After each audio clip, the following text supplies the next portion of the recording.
We'll go ahead and start, and if Okay. anybody comes in late, I'll just give them an update on some information, and we'll get going because, like I said, I think a lot of people are going to want to watch the recorded version because I know it's a different time zone. Like you said, it's Mhm. 4 p.m. For me, it's 7 a.m. in the morning. I'm in the Yeah. Philippines, so And, a few weeks from now, I substitute teach almost every day too. And I can't plan on being home at 4 p.m., but it just yeah, hasn't yeah. quite started yet. So I was Well, able to make this. Well, I'll go ahead and start. I'll give you some of my background so you know who I am and why I'm doing this. I've been Okay. with 5-1 Talk since, I guess it's been almost 2.5, 3 years around that time. I started off in the office in the Philippines, but Huh. the way I got there was I was in the Philippines and a friend needed me to help him with his Korean friend who had an academy here.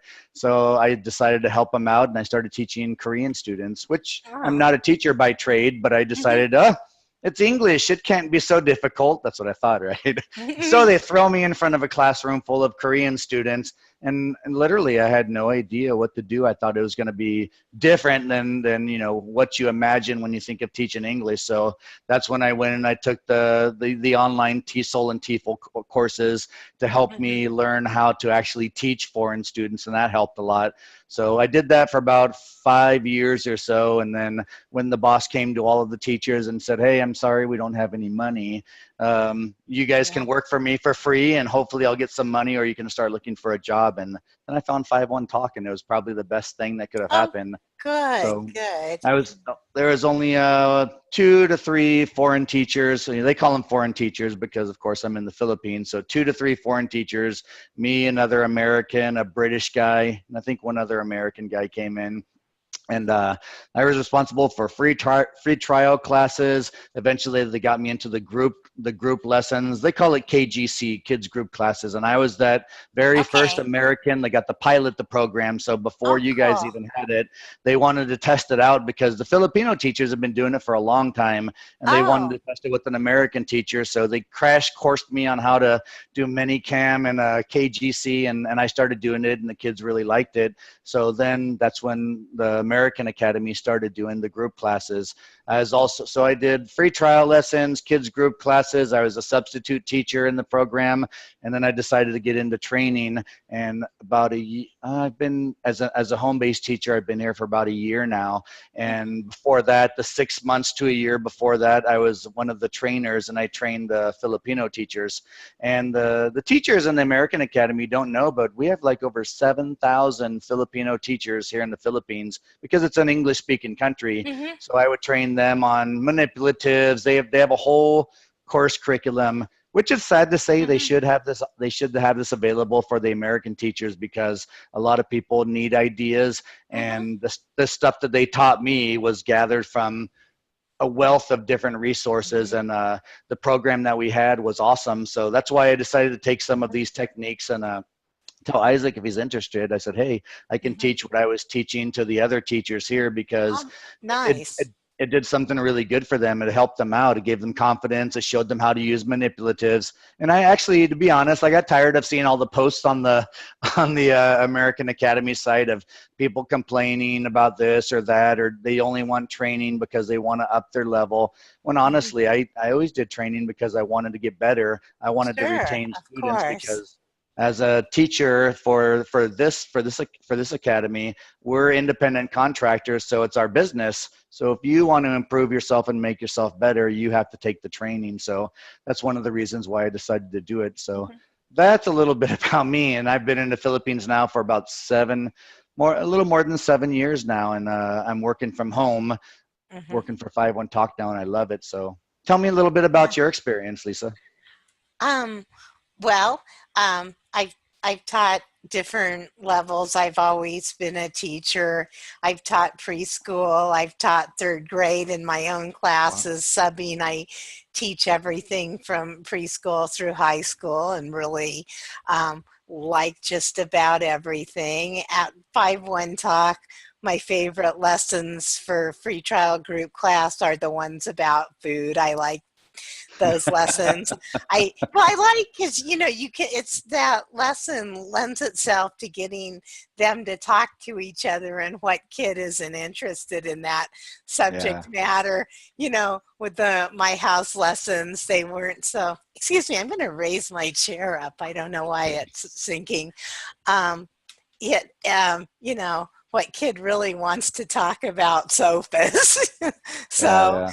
so um, the way I got into it, um, is I really wasn't looking for anything at the time, but my resume was on Indeed, from a long time ago, and I got an email from someone, and decided to take a look at it and decided to apply, because it just felt right, and I thought it would be interesting. And it really, I think I'm well suited to it. It's a lot of Yeah. fun. I That's great. I like being able to. Sometimes I bring my guitar and sing in the lesson, and just fun stuff like that. So. Oh, that's awesome. And that's important that you really like what you're doing too. Like I said, I didn't come from a teaching background. I had my own businesses in the US, and I came Mhm, here for a break from life and decided to mhm. stay. So this is a great job for me. Yeah. But let's get into manipulatives. And of course, you're the only Okay. teacher in the room right now. So I'm that means you're responsible. surprised. Yeah, me too. So I you're in yeah. charge of asking all of the questions. You'll be in charge of being the voice group for the teachers. I'm still going to try to cover a lot of different concerns that we go through with manipulatives. So for you, Lisa, what do you think manipulatives means? What does that mean when you hear the word? Well, okay. I thought our focus was on props. Are you using those words interchangeably? Because Yeah, in I'm the using. teaching background, manipulatives, I think of math tools, objects Yeah, used for counting or to gotcha. represent math terms. And so, so props, any object that would enhance the lesson, create meaning, make the lesson interesting and fun.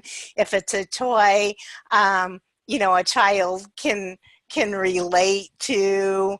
Um, Exactly. you know, yeah, just I use puppets and just different things. For the banana song, I got banana soup, and There you go. yeah, and so anything that would connect the student to the lesson. Yeah, and that's one of the reasons why we use those. And we have many other reasons too. And of course, I use the word, if I were in America and I'd never come here and work for 5-1 Talk, I wouldn't understand the word manipulatives. I would think, oh, it has something to do with manipulating something. But that's their actual word that they use in their training Oh, session. So I'm okay, sticking to the exact training material that we okay. teach to be consistent. But props, manipulatives, whatever you want to call them, there are many different benefits to using them. And once again, as I said, when I started learning how to be a teacher for 5-1 Talk, we actually had a 5-day, 8-hour-a-day training course. So it wasn't like what you did, or as a home-based teacher, what I did, where they crammed everything into a 3-hour thing, and then you got tossed out into classes and didn't know what to do. We actually trained for 5 days for 8 hours a day. And then after that, we had what's called a 1-month nesting period, where we literally had seasoned Filipino teachers that would walk around and hold our hand through the lessons and coach us. So there was no fear. There was no sense of, what do I do? Or back then we were using QQ, Skype, and AC in the lesson. So there are a lot of difficulties with technical issues. So we actually got baby fed, and we learned how to do everything. And I think training really helps the teachers. Even if you're an elementary school teacher, it's Hmm. different teaching online and it's Oh, different teaching sure. Chinese Yeah, kids. So yeah. so the first thing I learned is that when you're a teacher, you're your own business owner. You just don't come to class and start teaching. You've got to build a name for yourself. The students need to know who you are, and they need to remember who you are. So I have a bunch of toys. Let me I say, okay, I have this camera on. I can show some of my toys here. I have a couple Okay. different cameras. I got this one out just to show. I'll give a quick view. I've got everything from my Star Wars figures here. I've got Legos, because all the kids are into Legos. I've got Hmm. insects, frogs, snakes, cars, airplanes. I've got superheroes. I've got the 5-1 Talk kit with the stars. I use a lot of flashcards. Minecraft is huge right now in China, and I've got tons of different stuffed animals for flying, swimming, running. So basically, just about any lesson that I have, I've got something that I can use to demonstrate it. So first we want to engage the student. So when a student comes into the classroom, the most important thing is to not be awkward in that moment. If you're a free trials teacher, then you know that because every student you get is brand new, and sometimes it's awkward because you get a lot of zero level students. And some of the things I'll do with a new student, or even with a student that I've had for a while, especially if I've had them for a while, if I know they like Iron Man, I'll start the class and Iron Man will be here in the picture, and I'll talk with the Iron Man voice and say hi to the students, and let me get teacher Mike, and we'll have our quick conversation. Oh, maybe Iron Man, you can come back and help us later, and he'll fly away. And a couple of things what that does, it's not just playing with the kids, but that's important too. But when you introduce another character into the mix as a manipulative, you get the kid to perk up right away. If they're doing something else or they're on their video games, they'll stop, they'll look at you, they'll focus, they'll see the character. If they're interested, they'll start engaging you. And then when you say, he's going to come back and help us in our class, now when you have a problem or you have another question, we can use whiteboards, we can use these same characters, we could bring him back in and say, what was that word again? And with our different voices, he can be the third person in the conversation. So I found, and so is 5-1 Talk, that that using the manipulatives act very well as the third person in the conversation. So instead of correcting a student and saying, no, that's wrong, which we're not supposed to do, we use the manipulative to help us. And I'll do something like, well, was that how it was supposed to be? And he'll whisper to me, and then he'll say it the right way, and then the student will copy exactly what my toy said, and now the student corrected himself and he feels a lot better about it. Because I don't remember what they taught in, I don't even remember the training session that I had, because when I switched over to be an HBT, we had a couple hour crash course training session. There wasn't a lot in it, and we got pushed through it very quickly. And I was thinking, well, I didn't need it really, but for all of the new teachers, I like that with the character. What we were told in training was praise the student immediately, no matter what, but correct them right away because the parents expect them to be corrected. And so praise them and then have them, say it the right way and have them say it again and practice it. So. But I think that's one of the first things. If you can initially engage your students, what you do is you take a student, and like I said, any teacher, we don't have a lot of teachers in the room, so I can't get a lot of questions from them, but from my teaching experience, I've done over 3,500 home-based teacher lessons, so that's not including all my time when I worked in the main office in the Philippines. But I've had all kinds of students, from rude students to students that just want to overtalk you, to parents that just want to come in and overtalk the students, and using a toy or some kind of manipulative really draws the focus. I've got kids that crash their toys together and they don't want to listen to what the teacher does. And what I'll do is, they can't resist when I pull out Iron Man and I pull out the Hulk and they start fighting each other, or they're playing and the toys are doing something. I completely ignore the student and I play with my toys, and the kids stop, they perk up, whoa, and they're, mom comes, dad comes, next thing you know, everybody's watching the lesson. And not only are you a teacher, but you're an entertainer. So of course, number one, we want to engage the students. So that's why I use a manipulative every time when I start the lesson. Sometimes, I know this is silly and I'm a guy and everything, but I have my cat. He's one of my favorite ones, these Beanie Baby cats, and I'll start the lesson with the cat on my shoulder if I know that it's a student that's not paying attention all the time. And all the girls love the cats, and even the boys love them. So, teacher, what's on your shoulder? And what do you mean what's on my shoulder? And I'll immediately get the kids talking. So I like to play games with them too. But like I said, when you engage the student, they're excited. They get their parents watching, their brothers and sisters, their friends watching. So number one, engage the student. Give me another reason. Why do you think, what's another reason why we would use manipulatives? What do you think? Well, it's also about engagement, but if they're a little shy to talk to you, draws them out. So which is engagement, but if they can relate to that. Yeah, exactly. And Yeah, then that brings up another yeah. point is when you're in a lesson and if you have a low level student and you're trying to teach them action words, sometimes you'll get a lesson, maybe it says they're level 1, but they're not level 1, they're level Hmm. 0. And I get that all the time. And then words come up where you're trying to explain to them Okay, playing yeah, a sure. verb plus ing. How do you explain that to a level 0 student that's in the wrong lesson? So Hmm. instead of doing a lot of talking, which they Hmm. understand absolutely nothing of it, I'll take out, I don't know, here we go. If I want to teach swimming, I'll say, what is the fish doing? Or I'll do this, I'll Yeah. point at the word on my Hmm. screen, and they can learn that when I'm doing it, that's when you say it with the ing. Of course, if they're a higher Yes. level, you can explain it. And then one of the really important things about using the manipulatives is that you use this as a reference point. So if I just talk to the kids, I'm maybe I don't think I'm a boring person, but maybe the kids do. So if I pull out a fish and I use a fish for swimming, and I come back later and I said, do you remember what is the fish doing? And if I just said it to them, they're not likely to remember it. But if I say, what is the fish doing? They're going to smile and they're going to remember that that's what swimming is. And then I have, I don't know, maybe Spider-Man.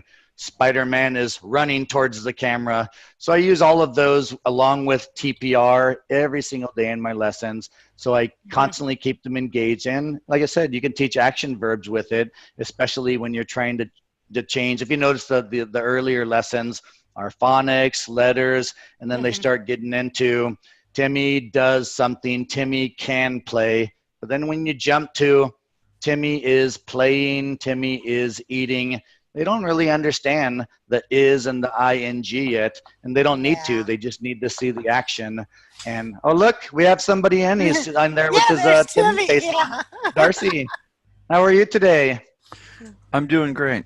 Well, you don't need to hide. We know who you are. You don't have to be Timmy. No, Well, I just downloaded a complete set of alphabets. yeah. Do you ever use Oh. Manicam?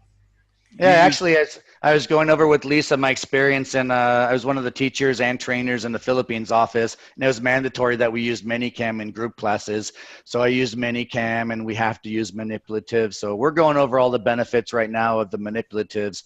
So I'm hoping now we have 2 teachers in here. You guys can ask questions and give feedback as far as what you do too, because I noticed that you always learn something. I'll learn something from everybody in every Sure. training session. So I want to hear your guys' thoughts. So Darcy, we were just covering that manipulatives engage students initially. So from the beginning of the lesson, you grabbed their attention. We were just talking Yeah, about how, I heard all that. oh, great, great. I saw you in there. I didn't know if you're listening. Um, yeah, I've wandered the stores. I live in Indonesia, and I've wandered the stores looking for a potato head. And Oh. there are no Mr. Potato Heads in Indonesia. I think I can order it online, but I've looked at a lot of aids or things to do in for lessons, but it's extremely expensive here, and I really don't have the space. I mean, you have what, a whole room? You I've it got a looks like. whole room for my office. See, I don't have that luxury at the moment. Well, I don't need a room. I just have my desk, and my desk is the only thing that I do for work. I don't use my computers for. This is one thing that will help teachers that are having a hard time with technical difficulties too. I don't watch movies on my laptop. I don't play games on them. I don't download anything.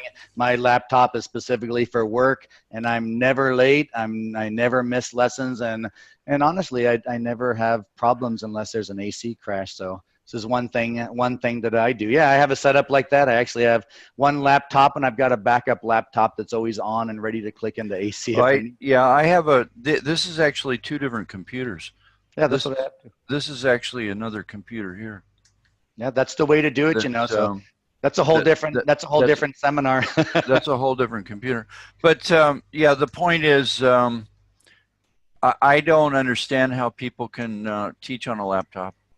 Oh well, I I, have a. I, I really don't. I started on a laptop, and it drove me nuts.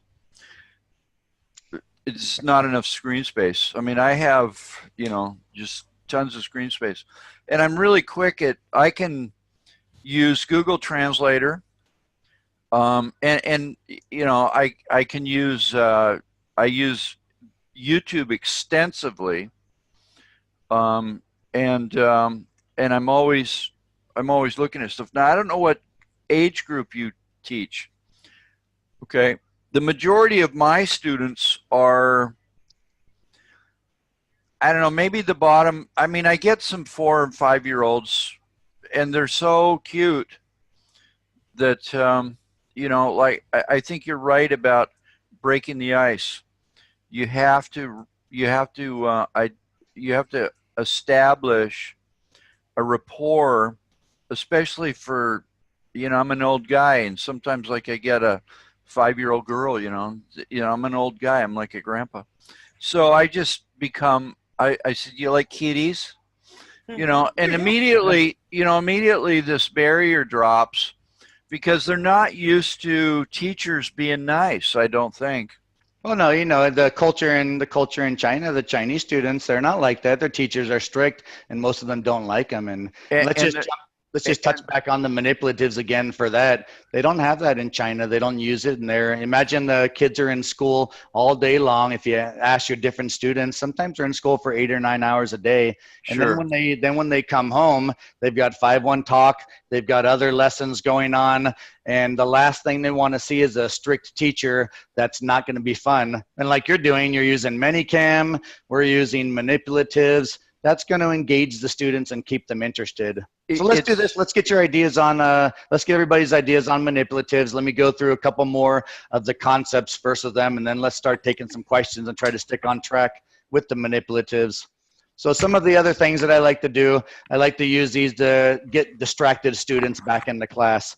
You get kids that get up and leave all the time, or they have problems focusing. When you bring that extra character into the mix and you start talking to it, or you're engaged in a three-way conversation, now you're not the one correcting them. Now your manipulative helps them and they correct themselves. Lisa and I were talking about that.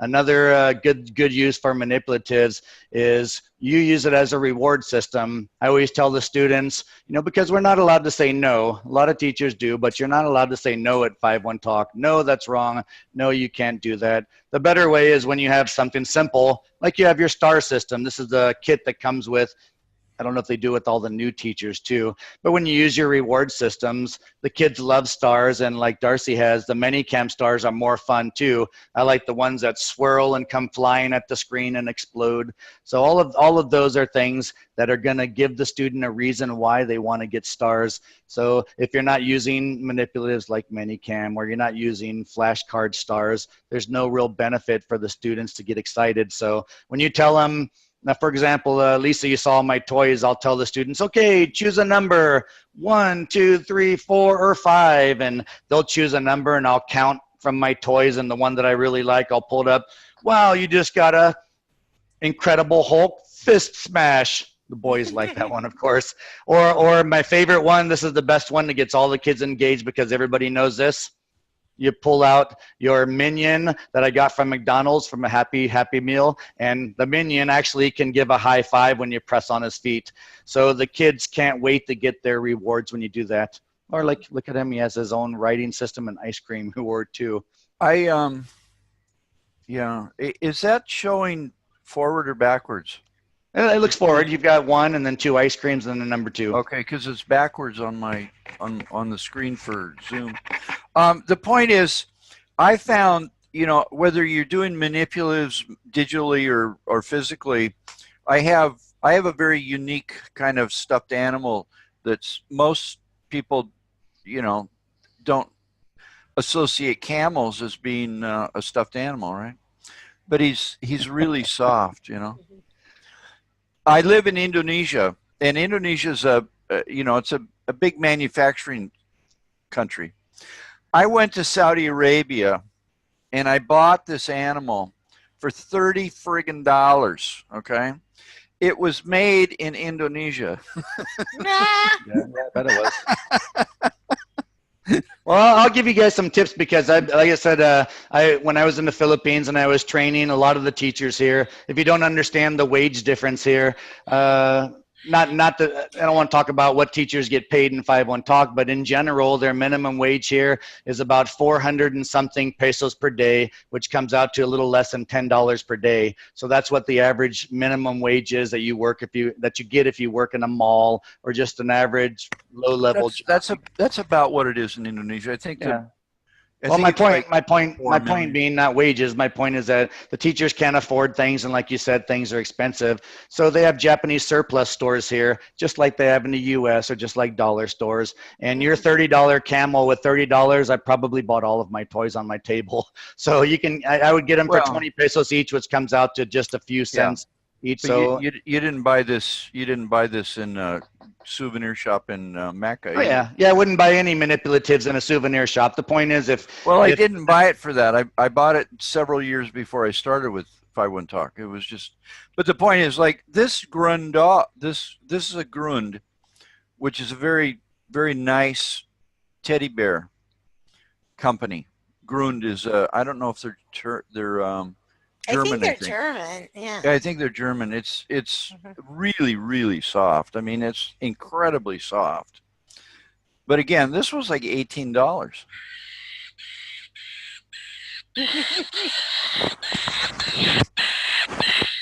But give us an example. I mean, the kids love them. So give an example of how you use it during a lesson, Darcy. How would you use those toys during lessons? Well, specifically. I guess I just use it topically when something comes up, relative, like if there's in the lesson there happens to be a monkey or whatever. Or a lot of times kids will bring all their crap to the table. I mean, they go, "Oh, let me show you this. Let me show you this. Let me show you this." Little boys are, and I bought all this stuff, immediately upon, starting with 5-1 Talk, or I guess immediately starting with 5-1 Talk, I bought a lot of this stuff, and I have, I got all the finger puppets that they send out and everything, and I've got give me a specific technique. Give me a specific technique that you like to use in a lesson. For example, I used my Iron Man to talk about if I were going to teach the word fly, or I use my fish if I'm going to teach the fishes swimming. Because that's very specific to teaching. So you don't just want to use your manipulatives and say, look, I've got toys too, because you want to use it for something. So if you guys can give me an idea, what exactly do you use your manipulatives for? I've, unfortunately, I'm a digital kind of guy, and if I, like I do group free trial now. And a lot of our group free trial is, like noodles, salad, and, it's food-based. And they're teaching, what a fried egg is. Yeah. And I just put all this stuff up visually. Yeah. I don't, I had thought about buying a plastic carrot, okay? Because one of the icebreakers is that I use bunny ears. Yeah. The lighting isn't very good right now. I usually close my window for better lighting. But I use bunny ears, and it would be good to have a big carrot, Yeah. to chewing, just for, for effect and stuff. But I don't, I only have these two things and stuff, and I tend to use more visual aids that are digital. I apologize. I'm not a. Well, that's why I like that you guys are also doing the Manicam seminars, because Manicam's difficult to use and it does crash a lot of computer systems for the teachers. But if you've got it set up correctly, Manicam gives the same use. Little different, but it's the same idea. Give me an idea. How do you guys use manipulatives for corrections, or how could you use them for corrections? Because corrections is a big area. It's a gray area. Some parents want the student to be corrected harshly and firmly, and a lot of them specifically don't correct my child too harshly, or be very nice in the corrections, because a lot of the students are sensitive. How could you use an actual manipulative, something that you can use in the screen, for a correction? What do you think, Lisa? Well, not for particularly a mistake isn't what comes to mind, but in the free trial lessons, sometimes they might not get the instructions, so I'll use the puppets to be examples. Do you like pizza? Yes, I do. And Yeah. like that. And then they kind of get, if they didn't get it with just moving their their faces and Yeah. things. Even something that simple, even if you don't use a technique that works. Uh-huh. Well, I'll give you guys an idea here. This is something, and I've got tons of examples, and these are all things from experience that have helped me and other teachers. When I actually when I became a trainer in 5-1 Talk, and we started learning the material that we had to train the other teachers on, I was skeptical at first, thinking, oh, this might or might not work. And then every time I learned something, I would go back into my classes because I was still teaching, and I would try it, and I was so surprised how easy things work. Something as easy as when a student says, Timmy, ride a bike. How would you correct this? How do you correct this, Darcy? The student keeps saying, Timmy, ride a bike. How would you correct this? Well, yeah, I would do it again, not to be, I would write on my screen. Okay. Timmy can ride a bike, would ride a bike. You're missing a verb. Yeah, I know. That's why I want you to correct it for me. You Okay. tell me what you think it would be. This is actually in one of the lessons. Timmy can ride a bike. Timmy will ride a bike. Timmy rides a bike. Timmy, Timmy rides a bike is the one we usually see because we're using simple. So is that the one where he's riding in the street? Well, no, that's a different one. We'll get because I think there's some horrible. I mean, there's some horrible messages. Yeah, that's off topic. Let's be positive today.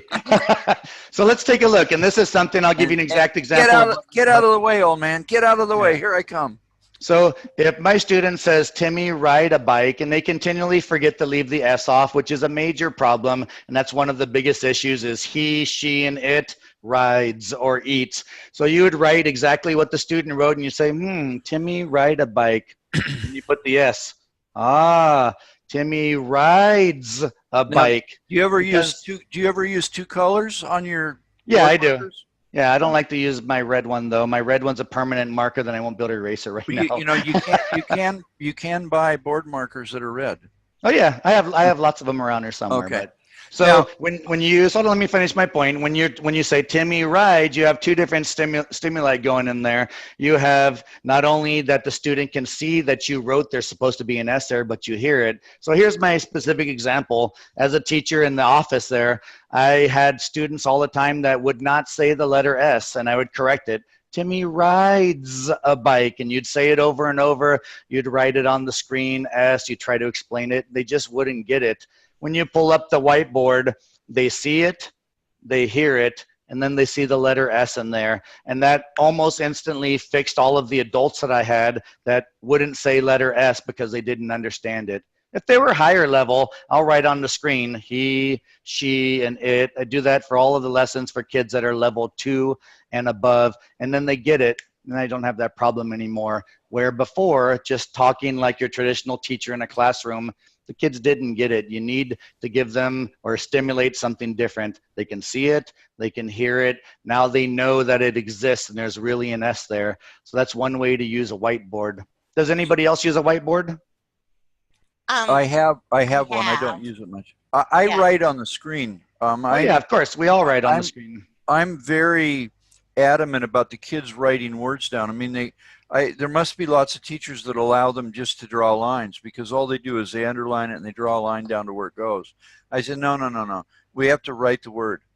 And when they're involved in the writing process, it's possibly easier to correct them in that process than just if they don't. Oh, of course. And that's another thing I was going to get into, what Darcy means too, or maybe you do or maybe you don't, but actually getting the kids to write, when you're writing the language, it's a lot different than them just mimicking you and saying things. If you guys don't know what the students actually do, some of them go into the lesson with their parents an hour ahead, the day before. You can see their timestamps and how long they've been in the classroom. They memorize the lessons. So I get kids that come in and they're masters of the lesson. So when you start it, they're whizzing through everything. They're reading everything perfectly, and you're thinking, there's no way this student knows all of that material. So when you ask them something off topic and try to get them to say something, or I pull out a manipulative and I try to, what is he doing? They can't answer you because they've memorized the content only. Yeah. So by getting them to write, that does it. Which brings me to my next point. I want to ask you guys, because I'm sure you've had this lesson. There's a lesson, what time is it? Well, there's several lessons, what time is it? Similar to that. What do you do when you have that lesson where there's just the clock and each page is 6 o'clock, 7 o'clock, 8 o'clock, all the way to 12 o'clock, and you can literally do that lesson in 5 to 7 minutes? How do you prolong that lesson? What do you guys do? Because you want them to learn something, not memorize the numbers. I haven't seen that lesson, but maybe I'd have pictures of what people do at certain times to show them. But I haven't seen that lesson, so maybe that doesn't. Yeah, I It's a lower level lesson. I don't do that much one-on-one lower stuff. Oh, well, here's an idea, because like I said, some of the teachers want this recorded, and I get ideas from other teachers, and I like to share my ideas too. Here's one thing that I do, because that's one of those lessons where it only lasts 5 to 7 minutes if the student went in and read it, because everything is, it is 6 o'clock, that's one page, and then the next page it is 7 o'clock. It's for, I think, a level 1 student or so. Well, I bring out my clock, and when we get to here, I'll ask the students, and of course they say, oh, it's 11 o'clock, and I'll bring it to the 15 mark. What time is it now? They have no idea. So now you can take a manipulative that it's difficult to do on the screen, and you can teach them how to count by fives. A lot of them at that level don't know how to count by fives, and I don't start them off with, they don't know what 01, 02, 03 means. I start them off at 15, and we'll teach them how to tell time from 1:15, 1:20, 1:25. When they really get it, do something harder in the middle. Oh, what time is it? And oh, it's 1:47. So now what you've done is you've taken an extremely easy lesson that the student prepared for, that they've tried to breeze through just to get out of doing it. You use something to actually show them that that hand means 1 minute. There are 60 minutes. You're helping them with counting, and you're really teaching them to tell time. Just 1 o'clock, 2 o'clock, and 3 o'clock doesn't do much. So for a lower level student, that really, really helps. Higher level students, I like what Lisa said, you can actually bring in and say, oh, what do you do at 3 p.m.? They probably get off school or something. But this is a low level lesson. Yeah. Why don't any of you guys teach phonics? Teach the phonics lessons? I have some phonics, yeah. What do you do when you have that one phonics lesson where it's the letter A plus the sound of T and you combine them together? It's k, a, t. And then the next page, there are only 4 words. And then after that, you're into the story, basically. And the story, they're super simple sentences. It's another 7-minute lesson. How can you use I want to say categorically, I have never ended a lesson early. I've never run out of, Oh, me neither. That's what we're here for. I've for never the teachers that are on the, well, if you read on our forum, a lot of teachers say, well, I don't understand it. My students, they just go right through the lesson because they want to be done with it, and they leave class, and Are you familiar with these new concept lessons? Those aren't new. Those are old concepts. I hate those lessons. Now, why do you hate these? I have a student that booked these for an hour for 2 lessons for 1 page, and I thought I was in trouble. There is more than a lot of content. More than an hour of teaching in this thing. There's a lot of content, but it depends on how much you want to learn. Those are for your higher level students. So most of the students aren't at that level. Now imagine if you have a level 2 or 3 student and you get that lesson. Well, see, I've never done that. I've had 6th graders, grade 6, taking IELTS. Okay. I had a 6th grader who needed a 6.5 to get into an international middle school, okay? And most of my students, the majority of my students are grade 6 through adults. I don't get a lot of little kids. The little kids that I do get are mostly friggin' geniuses. I mean, they're like, you're 5? What? You're 5? You're smarter than I am. I mean, they're amazing. Some of these kids are just amazing. Yeah. Let's go back on topic now. Let's go back on topic with the manipulatives. And if we have time, let's share other things. I want to see what you guys do with your reward system. How do you reward your students when they do something that's great? This is one of the hardest things to do. And as a trainer, I've had a chance to watch other teachers' lessons, whether they're American teachers or Filipino teachers. And sometimes I'm appalled at what I see, even from the seasoned American teachers that say they've been doing this for years. How do you guys correct students, and how can we use manipulatives to make it a positive experience? Give me some very specific.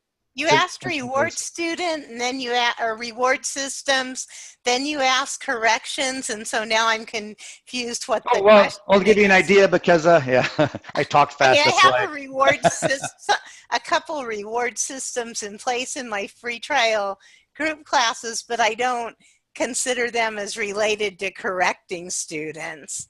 Well, I'll give you an example of what I mean by that. Let's say, for example, you're like I used earlier, and the student says, "This is park," and he forgot to say the word Well, when I use that, I can use a corrective technique without correcting them. They correct themselves, and they get a reward for it. So when the student said, "This is park," and I'm listening to it, "This is a park," and you overemphasize the word and they catch on to it, and they realize they know it's supposed to be there. They just didn't say it. They say, "Oh, teacher, this is a park." That's right. You remembered to say a park. So what I did is I turned around the correction. I didn't tell them they're wrong at any point. I just reminded them with the emphasis, and they get their reward. So whether it's a reward or you take a correction and turn it into something positive, how can we use manipulatives to do that? What would you guys do?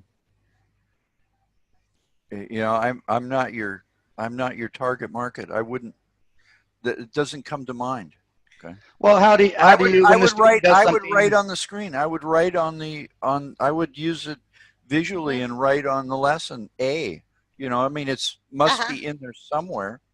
Well, you got to think about it this way. And once again, I'm teaching this from the 5-1 Talk standards, from how they train all of their teachers. The American Academy gets a crash course in training. The other teachers, they get days of training. They get constant training. They have to continue training in order to go up to scale. And a lot of those teachers are good teachers because they have that training. So some people have their own style and they stick to it. They don't do anything else. Well, you know, I've done like 10,000 classes in this place. I've been here for almost 4 years, going on 4 years. Okay. Well, we're talking about and once again, when we're teaching a seminar, we want to cover the mass of teachers, not just one specific style. We want other teachers to know, how are you going to reward the students? So Darcy, how do you give a reward to your students? Well, I use the star system. I mean, it's in AC. Okay. So let's role play it. Let's role play it. We're in the middle of a lesson and I just did something correctly. How are you going to reward me? Well, you know, again, I apologize, but most of my students are not at an age where they need to be rewarded about everything they do. Okay. You know, I may be contrarian to popular belief, but you know, I think a lot of my, you know, and I have a lot of repeat students, and you know, I don't treat them like babies. Most of these kids are working very hard. They're in junior high, they're doing Gaokao, they're doing Zhongkao, they're studying their rear ends off. And you know, like I showed you before, I use the stars, the backgrounds and everything like that, and I use the stars. Okay. I reward them by telling them they're doing a good job, that they're smart. Specific praise. Yeah, tell me more about specific praise. That's the word I was looking for, Lisa. Tell me what you mean by specific praise.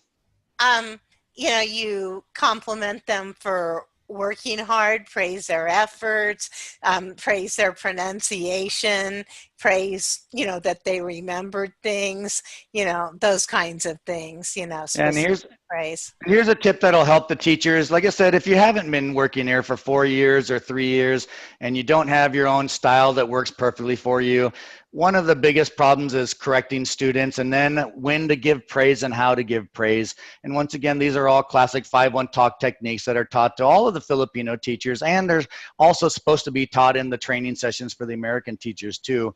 But when you correct the student, you don't, or not correct, and let's use specifically, when you give a reward, you don't just throw the star, great job, that was awesome, you did great. Because if you are just talking about 2 or 3 sentences and you gave a couple of corrections, they don't know why they're rewarded. So you always want to compliment, and I like your word, Lisa, you said specific. If a student just did something that you taught 10 minutes ago and they had a real hard time doing it, and then they come back and they pronounce that word perfectly, or they come back and they say that sentence with the correct grammar pattern, you want to say, you remembered that he, she, and it eats, and that was awesome. And then you give your reward to the students. So the rewards go in conjunction with how you reward the students. So the manipulatives work together with everything that you're doing. So that's important. Whether, like Darcy said, he has his own style, he doesn't teach many young kids, but the fact is that 5-1 talk is 90% or more young kids. They're going away from the adults. So you have to have these techniques. If you're only teaching the advanced students, well, you use a different reward method. When I have adult students, I still give them rewards, but I don't throw stars at them. You know, I get a high five here and there, but I definitely always tell them why I corrected them. And what you do when you do that, that makes them really understand that they did something good. That's why you told them it. And then 9 times out of 10, they don't make that correction, or they don't make that mistake for the rest of the class. Give me some other ideas, because we want to stay on topic and talk about manipulatives. I want some questions from you guys, or some ideas on what you use or how you can use something. What about you, Lisa? Any questions or any ideas that you have about manipulatives specifically? Well, nothing else is really coming to mind right now. I mean, there are lots of things I do, but. And Darcy, what about you? Well, you know, I guess I use them maybe more than I think. I mean, I have a. Don't we all have that? I look like Santa. So. Yeah. I bet the kids love that, right? They do. They do. You know? Now, do you guys use flashcards? Do you use flashcards in your lessons? Sometimes to show a picture. I mean, one thing I have, you know, when they've been getting lots of stars, I bring out these goofy glasses with stars. Oh, they love that. They kind of smile that, you know, things like that. Well, here's an idea for flashcards, because you said exactly what a lot of teachers said. They said, oh, when there's an apple, I show an apple flashcard. Well, what I get is I get a lot of students sometimes that are very smart, and when they're really smart, they're at the wrong level and they can breeze through everything and it's boring for them and uninteresting. So I use a game. I have my animal flashcards. I don't know if you guys can see those well. Mm-hmm. I have my action word flashcards. I have my transportation flashcards. And then I have my own flashcards with names of jobs on them. So this is just a tip for teachers that need help, that want to do something more engaging, and you want to get that student to speak more. Because like I said, when they've memorized the lesson, their grammar sometimes can be perfect for the lesson. It's when you ask them something that's not in the lesson, where they have a lot of grammar lapses because they didn't prepare for it. So this is where you can help them to really learn. I'll tell them I'm going to close my eyes and I'll show them the flashcard. Then they have to tell me about it. Of course, I never really close my eyes. I peek through my fingers because I need to know what the animal is so I can engage them. So I'll hold this up to the students. I'll say, okay, can you see what it is? They say, yes. I put it down. So you can say anything but the name of the animal. And then the students will start explaining where it lives, what it eats. So I'll give them the who, what, when, where, and why ideas, and they have to come up with their own questions. This is great for the end of class because the students love playing games. And what you do, especially if you had an animal lesson or something to do with transportation, now they have to make their own sentences and be creative. What do you guys think the teacher to student talk time ratio is supposed to be? When you have students, what's the teacher to student talk time ratio? What's it supposed to be? Isn't it ideally supposed to be like pushing 70% for the kids? Yeah, ideally, but it's difficult to get that right. It's supposed to be the teacher talks 30%, the student talks 70%. Hey, so free talk, you know, I outline free and then I outline talk, and I says, I'm free to And you can listen talk. to you talk, right? Exactly. Yeah, well, I don't get many of those with like I said, the majority of the students aren't free talk. You rarely get those unless you have those students that keep coming back. But like I said, when I use a game like this, let's play a game, for example. I'm gonna give you guys an example here. Now imagine Chinese students, a lot of them don't know what a truck is. They know what a car is. So I'm gonna close my eyes, Lisa. I apologize, but I have to get ready for class. Oh, sure, sure, okay. Well, thanks for joining us, Darcy. Yeah. We'll see you again. Okay. Thank you. Okay. Yeah. So Lisa, I'm going to use you as my student. Let's Okay. just see how well you do with this. So I'm going to close my eyes and I'm going to show you a card. You have to tell me what it is. And keep in mind, the student doesn't have to know the name truck. They just have to describe it to me. So I'm closing my eyes. Can you see it, Lisa? Yes. Okay. Can you tell me about it? I will guess it. Let's see if you can do it. Ready, go. It's a vehicle. It moves on the highway. Is it a car? Inside. No, Is it many things can fit inside. Many things that go to stores can fit inside. It's very, very big. Very, very big and goes very, very far. There you go. So how many of your Chinese students can actually do that, though? I don't know. Yeah. If you try that, what you're going to get is you're going to get that student that's really good in the classroom, and then you're going to ask them something like that, and what they're going to tell you is they're going to say, it's you drive it, and then they're stuck at that point. If they're better than that, they're going to say it's big, and then I'll start teaching them how to use who, what, when, where, and why. Oh, why would I drive it? Where would you see it? And then you get the student to do that. And then sometimes they'll want to switch roles and they'll start thinking of things and they'll want to backwards play it with you. And what you do is you engage the student. And that's the whole idea. If you're already a seasoned teacher, and like Darcy has obviously got his own style, he's 100% digital, and he's teaching a whole different type of student. But in the real world, 90% of the students are kids. Lots of them don't understand, and they need this type of thing to get them to speak. If you're speaking 70% of the time and your kid's only answering with one word, you're not getting them to make sentences, then you're not doing them justice doing it. So I use flashcards, I use signal cards for corrections, and of course for, like I said, I use them in combination with my corrections so the students correct themselves, and we do it to engage students. And one other thing, like I said, I'm basically mentioning this, and I wanted to do a training seminar on this. I was hoping to get a lot of teachers to come, because a lot of the teachers that don't have lessons, the first thing they do is they throw it out and they say, oh, there's a problem with what they say, the algorithms, and I'm not getting lessons. Well, if you're just a free trial teacher, you're going to get them thrown at you however they choose you as a free trial teacher. But if you're a regular teacher and you're teaching 1-versus-1 classes, when you get students, if they like you, they stay with you. Yes. And I'm fully booked 100% of the time. Recently, since they've changed something, I've been getting more students dropping out. But I still, at the max, I have 2 of them drop out on a big day on a Saturday. So I'm fully booked all the time, and all the teachers that have learned the techniques that engage their students, they keep them entertained, they keep them learning. And when the parent comes in and they see that not only are you a fun teacher and they understand how difficult their child's day is, but the way that you're teaching it, they're really learning it because they can hear the difference in their English. So when you combine all of those things, you're building a brand name for yourself and you become a better teacher. But all of this translates into group classes. And if you're a free trial teacher, you probably get a bonus for every time that they sign up. Well, imagine if you can take yours from, maybe you're getting 15 enrollees per month, maybe you can get 20, 25, or 30, and you can make that much more money just because you've engaged them and they said, wow, I really want to go to this company because it's fun and I really understood what the teacher was doing. So that's another major point with manipulatives. All right, you ready to play a game? You can be my student. Are you ready, Lisa? Okay, I've got just like 5 more minutes, and so that's exactly what we all have. All right. Okay. 5 more Awesome. minutes. Okay.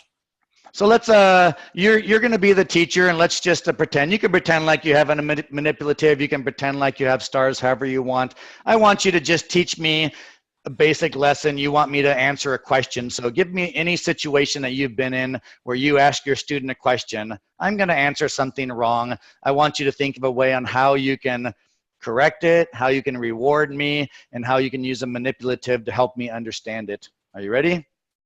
Putting you on the spot. You're Not the yet. here. Are you ready? I do. Yeah, I do feel on the spot. I'm looking around and Well, you don't have to pick I up anything. You can teach you.